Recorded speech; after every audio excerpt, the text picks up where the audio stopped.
Party fund, கட்சி நிதி அப்படின்ற பேரில் அடித்த கொள்ளையெல்லாம் ஒன்று ஒன்றா இப்போது கவர்மெண்ட்டோட கஜானாவுக்குள்ளே கொண்டு சேர்த்துக்கிட்டே இருக்கிறோம். என்ன பதில் இது, என்ன மரபு இது?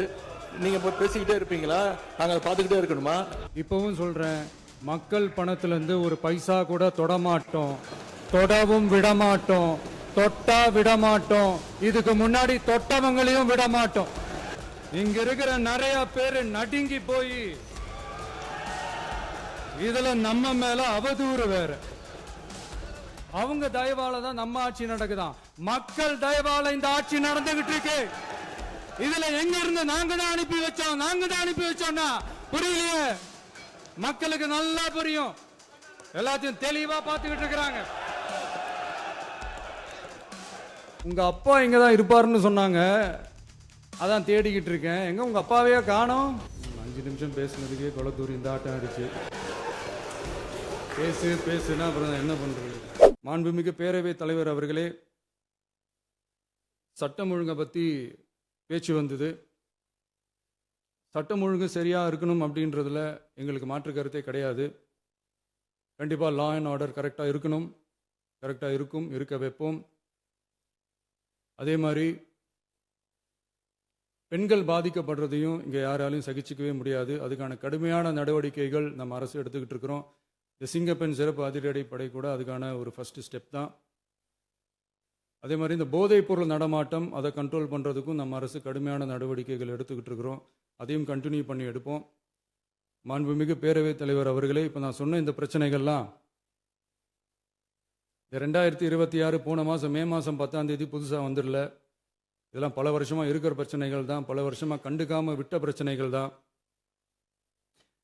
இன்னைக்கு எதிர்கட்சிக்காரங்க அதை பற்றி கேட்கும் போது எனக்கு அது அக்கறையாக தெரியல, அவதூறு அரசியலாக தான் தெரியுது, பழி போடுற அரசியலாக தான் தெரியுது. இப்படி அவதூறு பழி போடுறவங்கள பார்த்து ஒன்று தான் கேட்கணும்னு தோணுது. கடந்த 9-10 மாதமாக நம்ம ஸ்டேட்டில் சட்டம் ஒழுங்கு டிஜிபியே இல்லை. சட்டம் ஒழுங்கு டிஜிபியை போடுங்கன்னு சொல்லி எல்லாம் ஓஞ்சி போயிட்டோம்.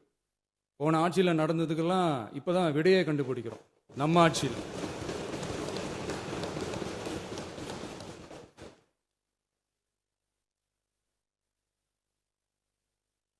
இந்த போதைப் பொருள் நடமாட்டம்லாம் தாறுமாற அப்படியே பரவி கொட்டி கிடக்குது.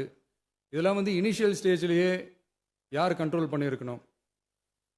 போலீஸ் டிபார்ட்மெண்ட் அப்போ யார் கையில் இருந்தது? இத்தனை கேள்வி நம்மளை பார்த்து கேட்குறாங்களே, ஒரே ஒரு கேள்வி தான் நான் கேட்கணும்னு தோணுது. போலீஸ் டிபார்ட்மெண்ட்டை கையில் வச்சுக்கிட்டே பிகினிங்லேயே இனிஷியல் ஸ்டேஜ்லேயே இந்த போதைப் பொருள் நடமாட்டத்தை ஏன் கண்ட்ரோல் பண்ணலை? மனசாட்சி உள்ளவங்க இந்த பிரச்சனையெல்லாம் ஏன் நடக்குதுன்றது அவங்களுக்கே நல்லா தெரியும்.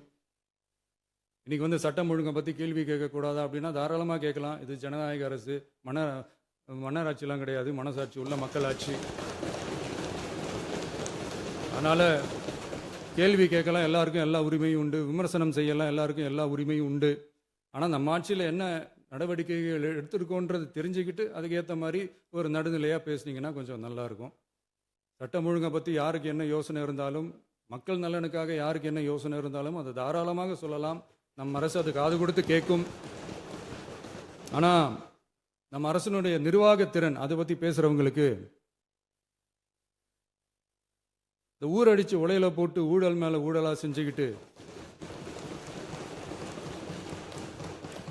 அதுலேருந்து தப்பிக்கிறதுக்கு பேர் தான் நிர்வாகத்திறன் அப்படின்னு சொன்னால், அப்படிப்பட்ட ஒரு ஊழல் செய்கிற நிர்வாகத்திறனை நம்ம அரசு ஒரு நாளும் செய்யாது.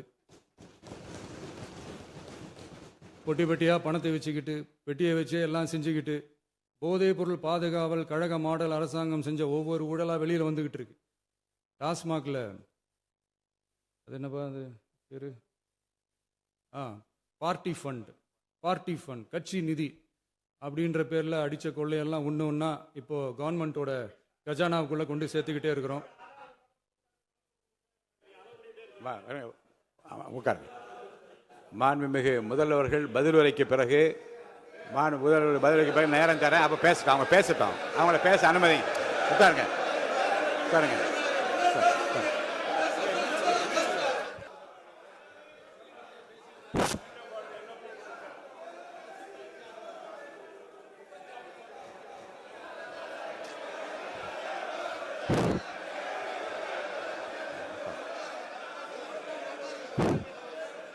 உட்காருங்க. நான் எழுந்த பிறகு உட்கார்றதா முறை. உட்காருங்க, எல்லாரும் உட்காருங்க. தயவுசெய்து உட்காரு. நான் அலோவ் பண்றேன். உட்காருங்க, அமைதியா உட்காருங்க. நான் அலோவ் பண்றேன். அமைதியா உட்காருங்க. அங்க இருந்து குரல் கொடுக்காதீங்க. அதை முன்னவர் முடிக்கிட்டாங்க. பேரவைத் தலைவர் அவர்களே, நேற்றைய தினம் நீங்கள் முழுமையாக பேசினீர்கள். உங்கள் பேச்சுக்கள் எப்படி இருந்தது என்பதும் நாடறியும். இருந்தாலும் கூட நாங்கள் அமைதியாக இருந்தோம். இல்ல நீங்க இருங்க, ஒவ்வொரு வார்த்தைக்கு இருங்க. நீங்க மின்வெட்டையில நீங்க சொன்னீங்க, உங்களுடைய முன்னாள் அமைச்சர் ஆற்காடு வீராசாமி இருக்கிற போது மின்வெட்டால் தான் நாங்கள் ஆட்சியே மாறியது என்றெல்லாம் சொன்ன கதையெல்லாம் இருக்கு. அதெல்லாம் சொன்னோம்னாங்க, நாங்களே அமைதியா இருந்தோம். அதுக்காக நீங்க தயவு செய்து எதிர்கட்சி தலைவருக்கு வாய்ப்பளிக்கிறார்கள். அந்த வாய்ப்பை நீங்கள் அவர் முதலமைச்சர் பேசுவதற்கு பிறகு பேசினால் அழகாக இருக்கும். அவை முன்னர் பள்ளிக் கல்வித்துறை அமைச்சர். மாண்புமிகு பேரவைத் தலைவர் அவர்களே, அவர் ஒரே ஒரு வார்த்தையை தான் சொன்னார். பார்ட்டி ஃபண்ட் என்ற வார்த்தையை கேட்டு எதிர்க்கட்சி நண்பர்கள் கோபப்படுகிறார்கள். ஆனால் அதன் மீது உங்களுக்கு பாயிண்ட் ஆஃப் ஆர்டர் தருவதாகவும் நீங்கள் சட்டப்பேரவைத் தலைவர் சொல்கிறீர்கள். நேற்றைய தினம் இதே போல வெற்றி தலைவர் அவர்களினுடைய வழிகாட்டில் வளர்ந்த நாங்கள் சகிப்புத்தன்மையோடு அவர்கள் பல வார்த்தைகள் சொன்னார்கள். புதிதாக சோஃபா மாடல் என்றார்கள், குதிரை பேரம் என்றார்கள், எத்தனையோ வார்த்தைகள் சொன்ன போது சகிப்புத்தன்மையோடு அதை கேட்டு பொறுமையாக இருந்தோம். இவர்கள் குதிரை பேரம் எல்லாம் அவைக்குள் நீக்கப்பட்டு விட்டது. சரி, சோஃபா மாடல் என்று சொன்னார்கள். ஆதாரம் கேட்டு இப்படி எழுந்து நாங்கள் கொந்தளிக்காமல் ஒரு சட்டமன்றத்தில் ஒரு உறுப்பினர் எப்படி நடந்து கொள்ள வேண்டும் என்பதற்கு எடுத்துக்காட்டாக தமிழக வெற்றி கழகத்தின் உறுப்பினர்கள் நடந்து கொண்டார்கள். இப்போது மதிப்பிற்குரிய எதிர்க்கட்சி தலைவர் அவர்களே, உங்கள் ஊடாக நான் கேட்பது என்னவென்றால், அவர்களினுடைய கட்சி உறுப்பினர்களை அவர் அமைதிப்படுத்தி முதல்வர் அவர்கள் உரையை முழுமையாக கேட்டு சகிப்புத்தன்மைக்கு சட்டமன்றத்தில் இந்த பக்கம் மட்டுமல்ல அந்த பக்கமும் எடுத்துக்காட்டாக இருப்பதற்கு அவர் வழிவகை செய்ய வேண்டும் என்று உங்கள் மூலமாக கேட்டுக்கொள்கிறேன். நான் வாய்ப்பு இல்லை என்று சொன்னால் நீ எழுந்து நிற்பதிலே நியாயம் இருக்கிறது. உட்காருங்க. வாய்ப்பு உறுதியாக எதிர்க்கட்சி தலைவருக்கு பாயிண்ட் ஆஃப் ஆர்டர் மட்டுமல்ல, உட்கார்ந்து அவர் பேசிய பேச்சுக்கள் என்னென்ன இருங்க, என்ன உங்களுக்கு சந்தேகம் இருக்கிறதோ, வினாக்கள் இருக்கிறதோ அதை நீங்க கேட்கலாம். அவர் பதில் சொல்வதற்கு தயாராக இருக்கிறார். பேசி முடிக்கின்ற வரை அமைதி காக்கும்படி உங்களை நான் கேட்டுக்கொள்கிறேன். மாண்புமிகு எதிர்க்கட்சி தலைவர் முழு ஒத்துழைப்பை நீங்கள் தர வேண்டும் என்று நான் எதிர்பார்க்கிறேன்.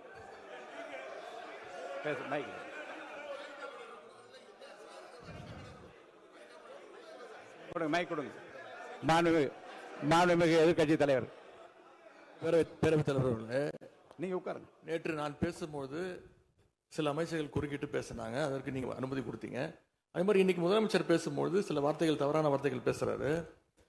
அவர் பார்ட்டி ஃபண்ட் அப்படின்னு சொல்லியிருக்கிறாரு. அவர் அமைச்சர் அந்த பார்ட்டி ஃபண்ட் எந்த பார்ட்டின்னு கூட சொல்ல தைரியம் இருந்தால் சொல்லுங்க, நாங்கள் அதெல்லாம் ஃபேஸ் பண்ண தயாரா இருக்கோம். எதையும் ஆதாரத்தோடு எதையும் பேசுங்க. இங்க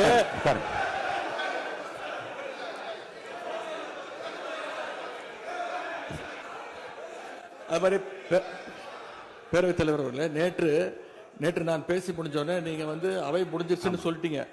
நாங்கெல்லாம் வீட்டுக்கு போயிட்டோம். வீட்டுக்கு போய் டிவி போட்டு பார்த்தா அங்க இன்னொரு அமைச்சர் இன்னும் பதில் சொல்லிட்டே இருந்திருக்கிறாரு. அதற்கெல்லாம் நாங்க இப்ப என்ன பதில் இது, என்ன மரபு இது? நீங்க இப்ப பேசிக்கிட்டே இருப்பீங்களா? நாங்க அதை பார்த்துக்கிட்டே இருக்கணுமா?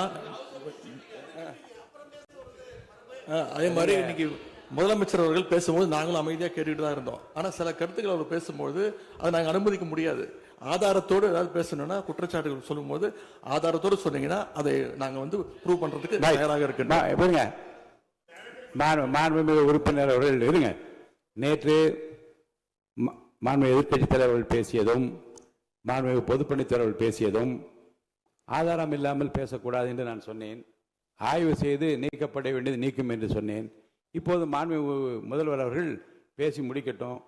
நீங்கள் கூறிய கருத்துப்படி அதில் ஆதாரங்கள் இல்லாத குறிப்பாக இருந்தால் அதை நீக்குவதற்குரிய உரிமை எனக்கு இருக்கிறது.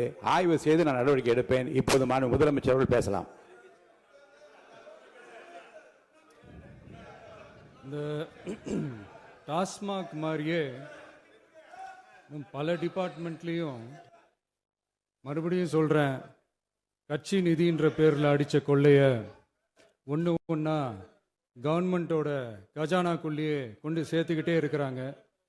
இப்போவும் சொல்கிறேன், மக்கள் பணத்திலேருந்து ஒரு பைசா கூட தொடமாட்டோம், தொடவும் விடமாட்டோம், தொட்டா விடமாட்டோம், இதுக்கு முன்னாடி தொட்டவங்களையும் விடமாட்டோம்.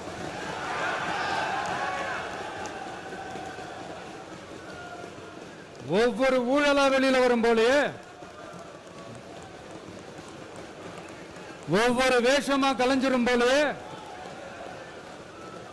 இங்க இருக்கிற நிறைய பேரு நடுங்கி போய்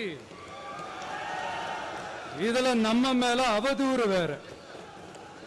இப்ப புதுசா ஒரு வெப்பன் ஒண்ணு கொண்டு வந்திருக்காங்க. அது என்ன தெரியுமா? அவங்க தயவால தான் நம்ம ஆட்சி நடக்குதாம். மக்கள் தயவால இந்த ஆட்சி நடந்துகிட்டு இருக்கு.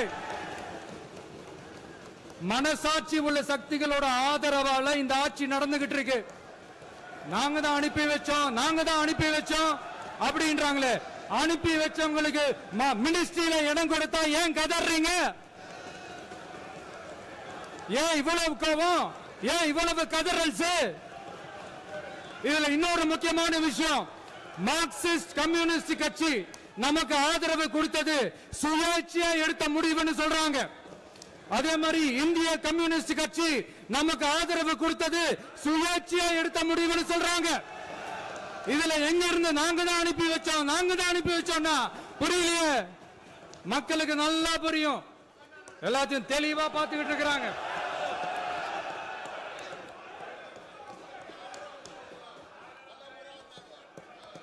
முதலமைச்சர் கண்டினியூ பண்ணலாம். மாண்பு முதலமைச்சர்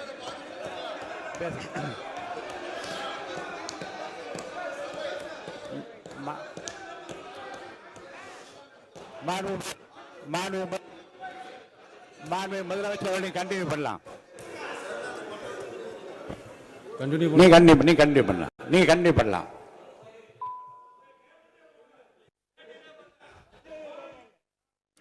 இந்த சமூக நீதி அரசுன்னு சொல்றவங்கள பார்த்து கேட்கிறேன், நம்ம பட்டியலின சகோதரர்களுக்கு எத்தனை அமைச்சர் பதவி கொடுத்தீங்கன்னு கொஞ்சம் சொல்ல முடியுமா? ஆனா நம்மளுடைய அரசுல 8 அமைச்சர் பதவிகள் யாருக்கு? நம்ம பட்டியலின சகோதரர்களுக்கு. எல்லாம் நம்ம அண்ணன், நம்ம தம்பி, நம்ம தங்கச்சிங்க. அண்ணல் அம்பேத்கர் அவர்களுடைய கிட்டத்தட்ட 100 ஆண்டு கால கனவு இப்ப நிறைவேறி இருக்கு. நான் ஏன் கொஞ்சம் சவுண்டா பேசுறேன் அப்படின்னா அவங்களுக்கு கேட்கணுன்றதுக்காக, தப்பா எடுத்துக்காது. அதே மாதிரி பெண்களோட பாதுகாவலர் நாங்க தான் அப்படின்னு சொல்லிக்கிறவங்களை கேட்கிறேன், எத்தனை பெண்களுக்கு அமைச்சர் பதவியில இடம் கொடுத்தீங்க கொஞ்சம் சொல்ல முடியுமா? எங்க அரசுல 4 சகோதரிகளுக்கு அமைச்சர் பதவி கொடுத்திருக்கிறோம்.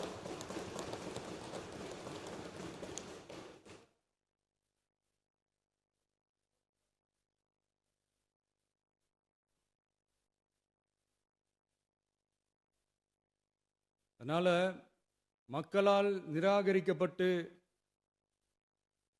மக்களால் அகற்றப்பட்டவங்களுக்கு ஒண்ணு சொல்லிக்கிறோம், தப்பே செய்ய மாட்டோம், ஊழலே செய்ய மாட்டோம், நேர்மையா தான் இருப்போம், நியாயமா தான் இருப்போம் அப்படின்னு சொல்றவங்களால மட்டும்தான் கூட்டணி ஆட்சி அமைக்க முன்வரும். ஆட்சியிலையும் பங்கு, அதிகாரத்திலையும் பங்கு கொடுக்க முன்வரும். ஊழல்லையே ஊறி போனவங்களால இந்த கூட்டணி ஆட்சியோ, ஆட்சியிலையும் பங்கோ, அதிகாரத்திலையும் பங்கோ கொடுக்க முன்வராது. மெஜாரிட்டி இருந்தாலும் தரமாட்டாங்க, மெஜாரிட்டி இல்லைனாலும் தரமாட்டாங்க. கேட்டா ரெடிமேடா ஒரு பதில் ஒன்று வச்சிருப்பாங்க, கூட்டணி ஆட்சியை மக்கள் விரும்ப மாட்டாங்கன்னு. அதே மக்கள் தான் இப்ப அவங்கள பார்த்து சிரிக்கிறாங்க. நான் பதவி ஏற்ற அன்னைக்கு கொஞ்சம் டைம் அவகாசம் கேட்டேன். எதுக்கு கேட்டேன்? நிதி நிலைமைலாம் கொஞ்சம் மோசமா இருக்குது, அதெல்லாம் கொஞ்சம் சரி செஞ்சுக்கிட்டு படிப்படியாக கொஞ்சம் கொஞ்சமாக நான் கொடுத்த வாக்குறுதிகள்லாம் செயல்படுத்துவேன், அதுக்காக கொஞ்சம் டைம் அவகாசம் கேட்டேன். நான் ஏதோ வேற எதுக்காகவோ வேற யாருக்காகவோ ஏதோ அவகாசம் கேட்ட மாதிரி. அடுத்து இங்கே சபையில் இல்லாதவங்களை பற்றி பேச வேண்டாம்னு நினைக்கிறேன்.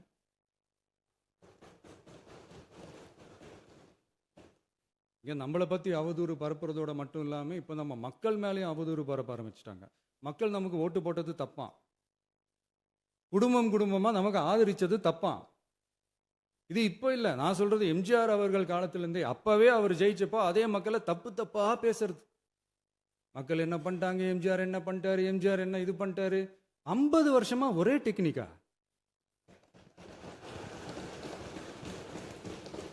டெக்னாலஜி எல்லாம் மாறி வேற எங்கேயோ போயிட்டு இருக்கு பாஸ். இதுல கொஞ்சம் டெக்னிக்கையாச்சும் கொஞ்சம் மாத்தினா கொஞ்சம் நல்லா இருக்கும்.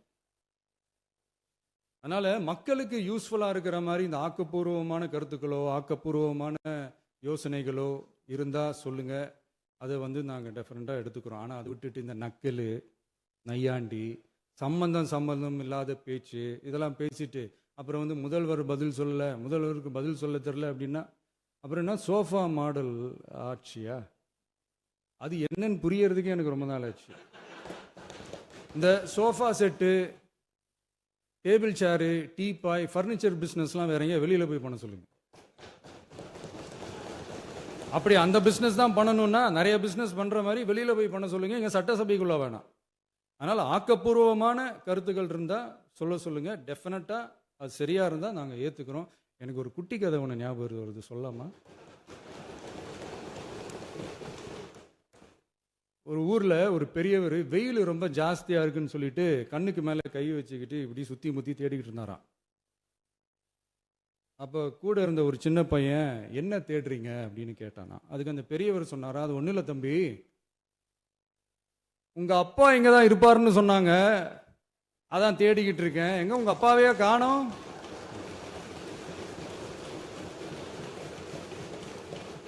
இல்லை, அந்த எங்களுக்கும் நக்கலா நையாண்டியா சம்பந்தம் இல்லாத குட்டி கதை இதெல்லாம் எங்களுக்கும் பேச தெரியும்.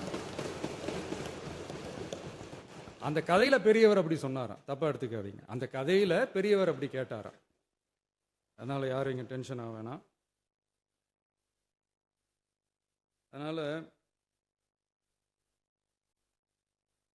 இன்னொரு இந்த என்னுடைய உரையை முடிக்கிறதுக்கு முன்னாடி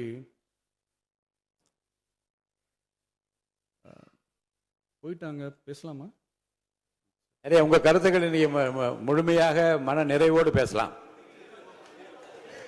டிவியில் பார்ப்போம். சரி, அதான் 5 நிமிஷம் பேசுனதுக்கே கொளத்தூரி இந்த ஆட்டம் அடிச்சு பேசுனா அப்புறம் என்ன பண்றது? கடைசியா நான் இந்த உரையை முடிக்கிறதுக்கு முன்னாடி ஒரு முக்கியமான ஒரு விஷயம் பத்தி சொல்லணும். ஆளுநர் உரை அன்னைக்கு இந்த தமிழ் தாய் வாழ்த்துக்கு அப்புறம் தேசிய கீதம் பாடினது தப்பு, தேசிய கீதம் 2 முறை பாடினது தப்பு,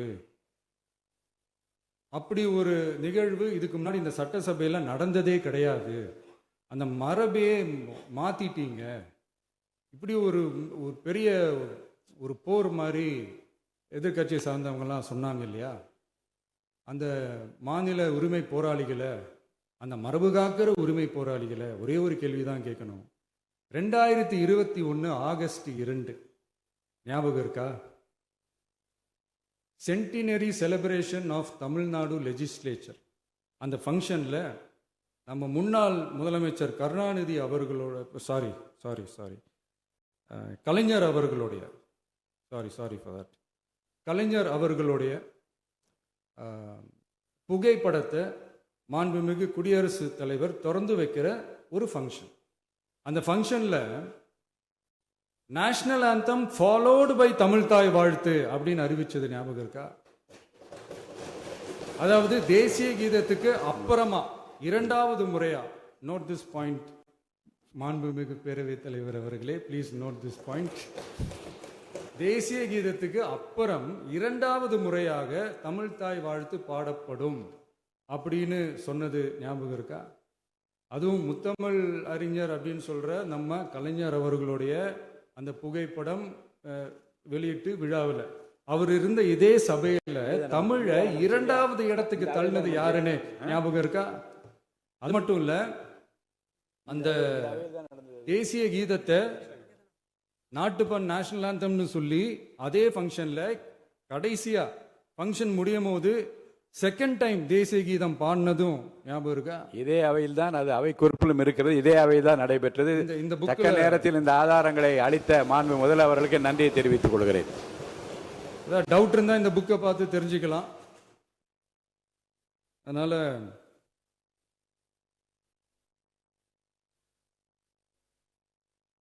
இதெல்லாம் கேட்டால் என்ன சொல்லுவாங்கன்னா, அது ஜனாதிபதி கலந்துக்கிட்ட ஃபங்க்ஷன், அதெல்லாம் அப்படிதான், அதெல்லாம் கண்டுக்க கூடாது அப்படின்னு சொல்லுவாங்க. இதே மாதிரி தான் பேசுறது ஒன்று, செய்யறது ஒன்று, செய்யறது ஒன்று, பேசுறது ஒன்று. இதெல்லாம் மக்கள் பார்த்துக்கிட்டு இருக்காங்க. எலெக்ஷனுக்கு முன்னாடி தான் அப்படி செஞ்சுக்கிட்டு இருந்தாங்க. இப்போ எலெக்ஷனுக்கு அப்புறம் அதே தான் செய்கிறாங்க. இந்த விஜயையும் சாமானியர்களின் உண்மையான சமூக நீதி அரசையும் அவமானப்படுத்துறதுக்கு தான் அவங்களோட அந்த பொலிட்டிக்கல் சீனியாரிட்டி அது பயன்படுத்துது போல. சரி, செய்யட்டும் செய்யட்டும், நல்லா செய்யட்டும். இப்போ ஆனாலும் நம்மளுடைய மாநில உரிமை, மொழி உரிமை, உத்தம உத்தரர் போல வேஷம் போடுற எதிர்கட்சிக்கு ஒன்றை மட்டும் ஆணித்தரமாக சொல்கிறோம். உங்களை மாதிரி தமிழ்னு சொல்லிக்கிட்டு, மொழி, பண்பாடு, கலாச்சாரம்னு சொல்லிக்கிட்டு ரெட்டை வேஷம் போடுறவங்க நாங்கள் கிடையாது. உலகெங்கும் வாழும் என் தமிழ் சொந்தங்களுக்கு நம்முடைய உத்தரவாதம் தமிழ் தான் எங்கள் உயிர் நாடி அப்படின்றத மறக்க மாட்டோம். இப்போவும் சொல்கிறோம், மாநில உரிமையில் எப்பவும் உறுதியாக இருப்போம். அதே சமயத்தில் அரசியல் வேற, ஒன்றிய மாநில அரசுகளுக்கு இடையே இருக்கிற நிர்வாக அணுகுமுறை வேற. இதில் நாங்கள் ரொம்ப தெளிவாக இருக்கிறோம்.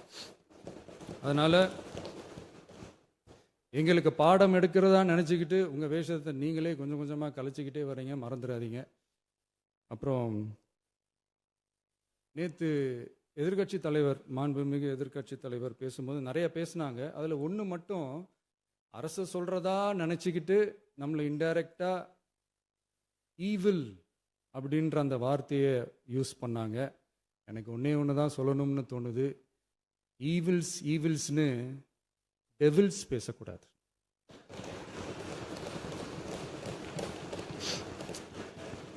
அவங்க இருந்திருந்தா ஒரு ஆக்ஷன் பண்ணணும்னு எனக்கு தோணுச்சு. எல்லாரும் போயிட்டாங்க. பர்மிஷன் பண்ணலாமா? இப்பவும் பண்ணலாம், ஒன்றும் தப்பு இல்லை.